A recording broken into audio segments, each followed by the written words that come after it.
건물 복도 곳곳에 동물 배설물들이 놓여 있고 계단 한 구석에는 털뭉치도 보입니다.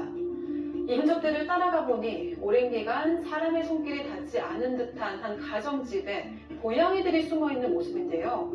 벌써 수년째 이 고양이들의 보호자 때문에 사입자들은 참을 수 없는 고통을 받고 있다고 합니다. 도대체 무슨 일이 있었던 걸까요? 자, 박 교수님, 제보 사건입니다.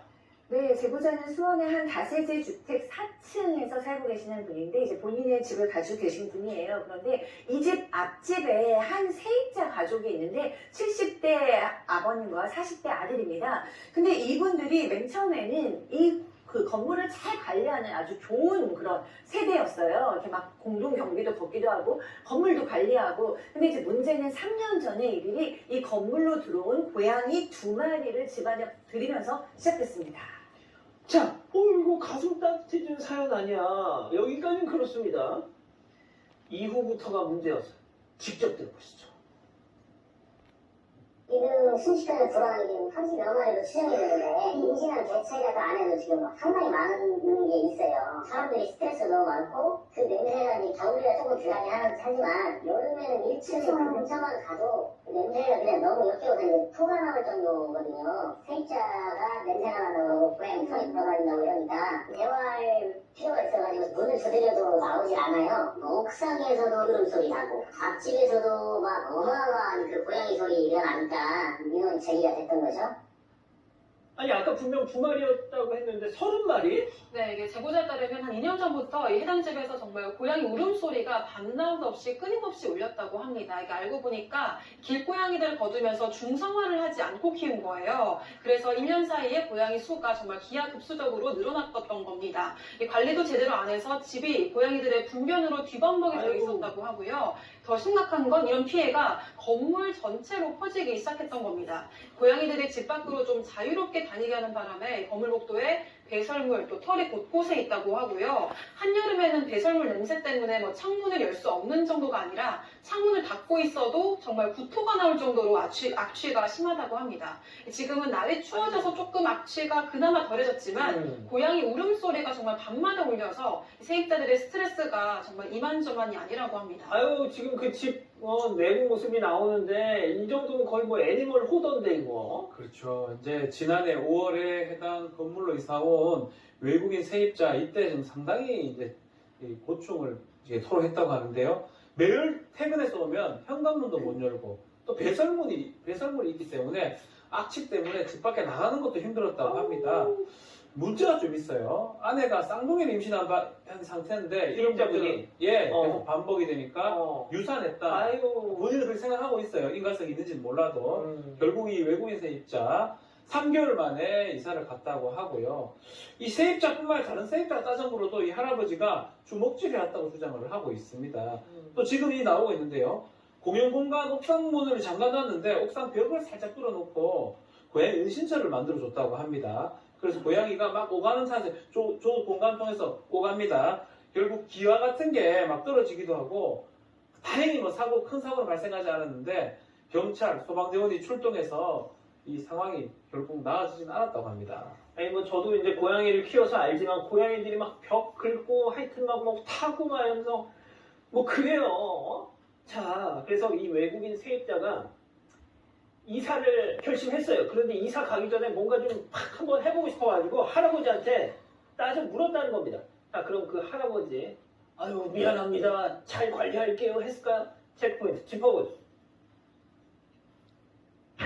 고양이는 우리 가족. 자, 당시 할아버지와 대처했던 그 상황 직접 보시죠. 정말 한때가 얼마나 무서운지 알아? 고양이는 우리 가족이야. 새끼 때부터 키워서 들락날락 하면서 고양이 가서 바로 장난하면 잘 지켜야 되잖아. 저도 고양이 싫어하는 사람은 아니고 이거 냄새하고 이거 깨끗하지 않은 그러니까 내가 청소해줬잖아. 이거 이사 와서 한국 사람 이렇게 들어가면 가라 그거야.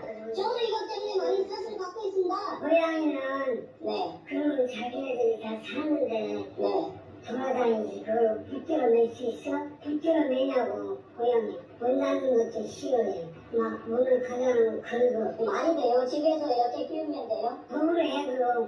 내가 잠 못 자서. 말을 좀 조심하세요.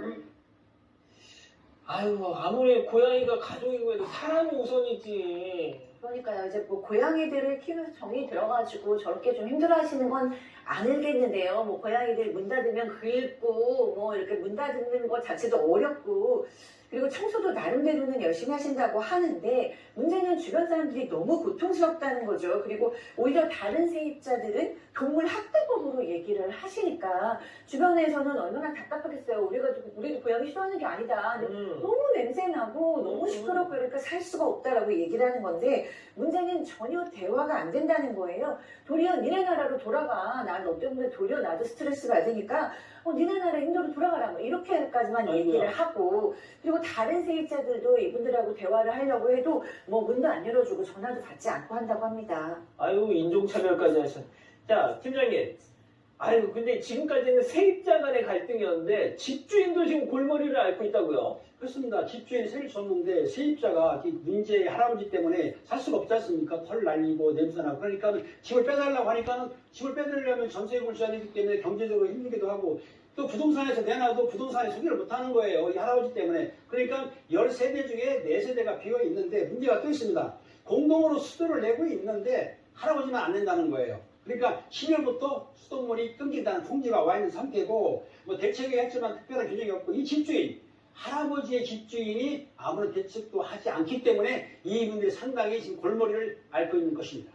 박 변호사님, 예. 어떻게 방법이 없을까요? 이게 제대로 키우고 있는 게 아니거든요. 30여 마리가 있는데 방치되고 있는 상황으로 좀 보이기 때문에 위생 이런 것도 문제가 될 수 있습니다. 결국 지난 9월이죠. 동사무소에서 동물보호협회하고 현장에 나와서 고양이 입양을 시도했는데 이때 할아버지가 땅바닥에 들어누우면서 아이고. 절대 아들입니다. 아들이 누우면 절대 안 된다라고 거부를 했다고 합니다. 결국 실패했다고 하고요. 동사무소에서 도배하고 이런 걸 하면서 고양이 좀 딴 데 보내자는데 거절을 했는데 결국 구청에서 또 동물병원 원장하고 현장에 갔습니다. 다만 문제가 좀 있어요. 이게 고양이 학대라고 보기 어렵기 때문에 다른 행정처분을 하기 조금 힘든 상황이고 지금 구청의 또 미온적 태도가 조금 불만이 있어서 결국 제보자는 국민신문고하고 국민권익위원회에 민원을 제기한 상황이라고 하고 있습니다. 뭐 결국은 방법이 없다는 거네요. 네. 아휴, 참. 알겠습니다. 자, 이렇게 정리하고요. 별별 상담소 이어갑니다.